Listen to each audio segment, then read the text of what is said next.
కుంభం వారికి గనక చూసుకున్నట్లయితే రాశిలో రాహువు యొక్క ప్రభావం ఉంది కుంభం వారికి. మరియు అదేవిధంగా రాశిలో రాహువు యొక్క ప్రభావము రెండవ భావంలో ఈ యొక్క శనికుజుల యొక్క కలయిక ఉంది రెండవ భావంలో కుంభం వారికి. అలాగే ఈ పంచమంలో గురువు, ఈ ముఖ్యంగా ఈ రెండో భావంలో మారుతున్నటువంటి గ్రహాల ప్రభావం మూలంగా మీరు తీసుకోవాల్సినటువంటి జాగ్రత్త ఏమిటి, ఏ దేవత ఆరాధన చేయాలి, ఎటువంటి విషయాల పట్ల మీరు జాగ్రత్త వహించాలి, ఇదే కలయిక మీ జన్మజాతకంలో ఉంటే కలిగేటువంటి పరిణామాలు ఏమిటి, దేశకాల పరిస్థితుల్లో కలిగే ఫలితాలు, పరిహార మార్గం, ఇవన్నీ చెప్తుంది నేనైనప్పటికీ చెప్పిస్తుంది సాక్షాత్ లలిత అమ్మవారిగా భావిస్తూ ఆ లలితాంబిక అమ్మవారి యొక్క అనుగ్రహం మీకు పరిపూర్ణంగా కలగాలని మనస్ఫూర్తిగా కోరుకుంటూ ఇక్కడ ఏంటంటే మెయిన్గా ప్రధానంగా చూసుకున్నట్లయితే ధనస్థానంలో జరుగుతుంది ధనము కుటుంబము ఆభరణాలు. 4వ భావాన్ని 2వ భావాన్ని కూడా ఆభరణ స్థానంగా తీసుకుంటారు. కావున ఈ 3 గ్రహాలు ముందుగా కలిసి ఉంటున్నాయి, శని కుజులతో పాటు రవి కూడా. కాబట్టి ఈ 3వ భావంలోకి 2వ స్థానంలో ఉండే గ్రహాల్లో 3వ భావంలోకి రవి మారిపోతాడు 14వ తేదీ నుంచి. రవి మారడం వల్ల అక్కడి నుంచి కొన్ని మంచి ఫలితాలు ఉంటాయి, అది వేరు. కాకపోతే 2వ స్థానంలో ఎంతైనా మీకు ధనస్థానంలో ఉన్నాడు కాబట్టి ధన విషయంలో మీరు ఏదైనా ఒక నిర్ణయం తీసుకుంటున్నారు, ధన విషయంలో ఎవరితోనైనా కొన్ని లావాదేవీలు జరుపుతున్నారు, అందులో ముఖ్యంగా కుటుంబ సభ్యులతోనే మీరు ధన సంబంధించినటువంటి విషయాల్లో లావాదేవీలు ఏదైనా చేస్తున్నారని అనుకుంటే కనుక ఆ యొక్క విషయంలో ఖచ్చితంగా 1కి 2 సార్లు 1కి 100 సార్లు ఆలోచించి నిర్ణయం తీసుకోండి. ఆలోచించి ఆ యొక్క విషయాలు ముందు కదపండి. అలాగే ఇక్కడ ఎవరికైనా పంటికి సంబంధించిన ఇబ్బందులు ఉన్నాయి, కంటికి సంబంధించిన ఇబ్బందులు ఉన్నాయి, ముఖ్యంగా పళ్ళకి సంబంధించిన ఇబ్బంది ఉన్నట్లయితే దీని ప్రభావం అనేటువంటిది చూపిస్తుంది, గుర్తుపెట్టుకోండి. అలాగే మరొక విషయం ఏంటంటే ఇది ధనస్థానంలో ఉండేటువంటి కుజుడు శని కలిసి మనకి 5వ భావం మీద ఉండే గురువు మీద కూడా పడుతుంది. కాబట్టి కొంచెం నిర్ణయాలు, సంతానము, ప్రేమ వ్యవహారాల మూలంగా కొంత ఘర్షణ వాతావరణం కనబడుతుంది. అయితే ఇక్కడ 2వ భావంలో ఉండేటువంటి శని కుజుల యొక్క ప్రభావం ఏదైతే ఉందో, కలయిక ఏదైతే ఉందో, మీకు ఏలినాటి శని యొక్క ప్రభావాన్ని ఈ కుజుడు కలిసి ఉన్నందుకు తగ్గిస్తాడు ఈ 45 రోజులు.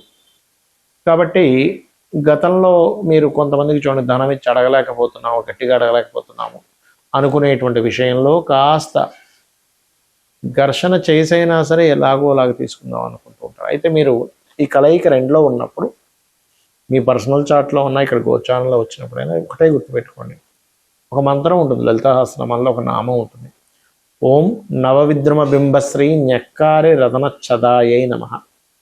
ఇది కనుక చేసుకున్నట్లయితే ఖచ్చితంగా మీకు అన్ని విధాలా బాగుంటుంది.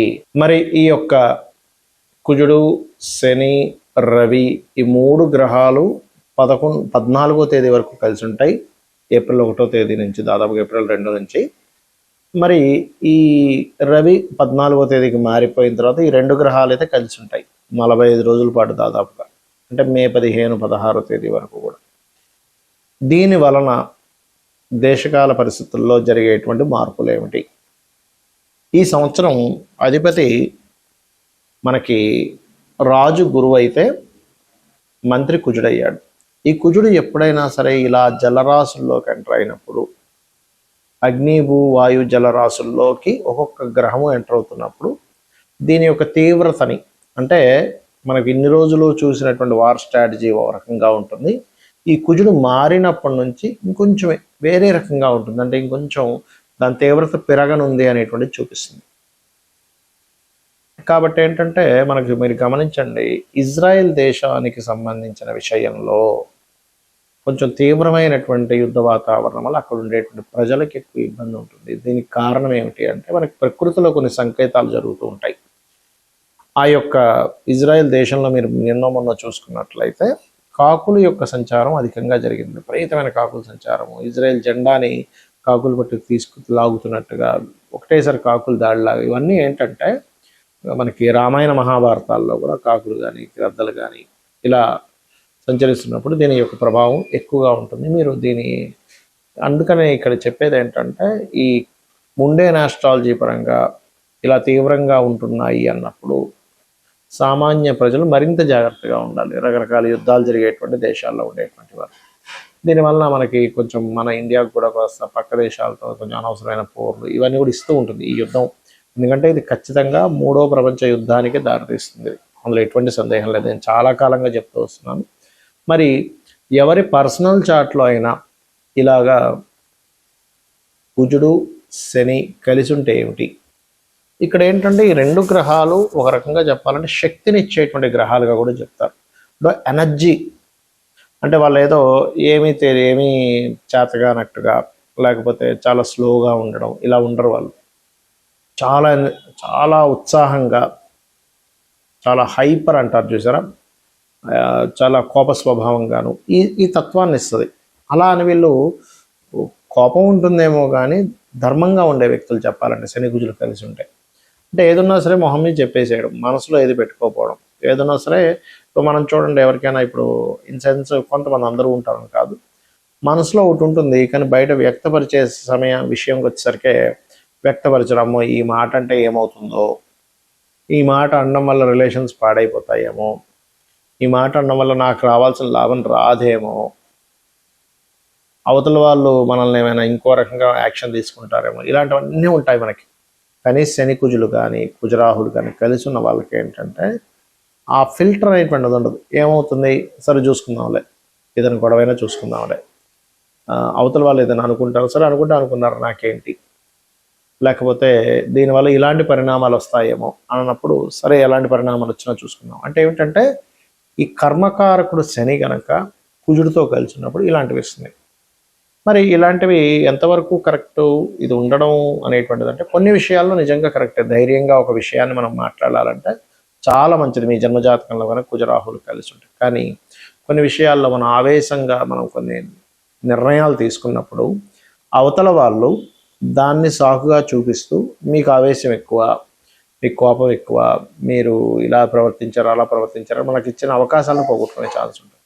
అయితే ఇక్కడ ఇది మళ్ళీ ఎక్కడున్నా ఈ ప్రభావం ఇవ్వాలని రూల్ లేదు. లగ్నంలో ఉండి లేదా లగ్నాన్ని చూస్తూ లేదా చంద్రుడిని చూస్తూ లగ్నాధిపతే శని కానీ కుజుడు ఉన్నప్పుడు మాత్రమే వాళ్ళకు ఆవేశం ఉంటుంది. కుటుంబ స్థానానికి సంబంధం కలిగి ఉందనుకోండి, కుటుంబాధిపతి కుటుంబ స్థానం, అప్పుడు కుటుంబ సభ్యులతో గొడవలు ఉంటూ ఉంటాయి.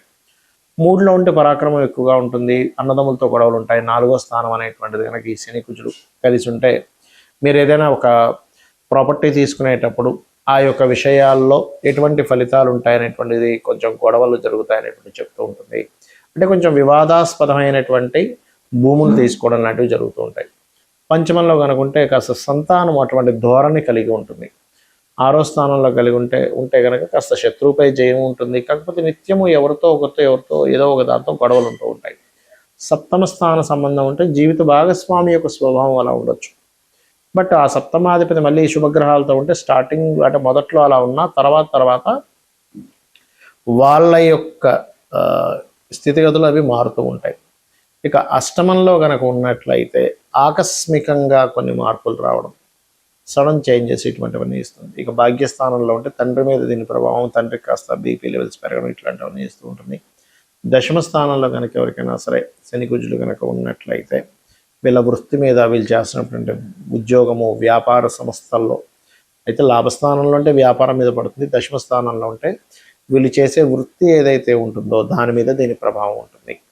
ఇక ద్వాదశంలో కనుక ఉన్నట్లయితే దాని యొక్క ప్రభావం దేని మీద ఉంటుంది ఏమిటి అని చెప్పి చూసుకున్నట్లయితే ఇక్కడ ఈ స్థానం ఏదైతే ఉందో 12వ స్థానంలో ఇది తండ్రి యొక్క ఆస్తి మీద, వివాహ జీవితం మీద ప్రభావం ఉంటుంది. మరి దీనికి ఏమిటి, ఎవరికైనా ఇలా ఉండి ఈ యొక్క ప్రభావం మీరు అనుభవిస్తున్నారు అన్నప్పుడు మీరు నవగ్రహాలలో ముఖ్యంగా శని కుజ గ్రహాల దగ్గర ఇంకా ఇంకొక పాపగ్రహం ఏదైనా కలిసి, ఉదాహరణకు రాహు కూడా కలిశాడు, అప్పుడు ఆ 3 గ్రహాలకి దీపారాధన చేయండి. నెంబర్ 1. ఇక రెండవ విషయం ఏమిటి అంటే ఇక్కడ దీంతో పాటు మీరు చేయవలసినటువంటి మరొక విషయం ఆంజనేయ స్వామి యొక్క ఆలయాలకు వెళ్ళడము, చండీ పారాయణం చేయడం చేస్తుండాలి. దీనివల్ల ఏమవుతుందంటే కొన్నిసార్లు మనం ఆవేశపూరితంగా తీసుకునేటువంటి నిర్ణయాలు ఏవైతే ఉంటాయో ఆ యొక్క నిర్ణయాల మూలంగా ఇబ్బంది మనం పడకుండా ఉంటాము ఇది చేయడం వల్ల. అదేవిధంగా అభిషేకాలు చేయించడము, గోవులకు కాస్త క్యారెట్స్ బెల్లము తినిపించడం, ఇవి చేయండి. మీ జన్మజాతకాల్లో ఒకవేళ ఈ యొక్క కలయిక ఉన్నా కూడా మీకు ఇబ్బంది కలగకుండా ఉంటుంది. శ్రీమాత్రేయ నమః.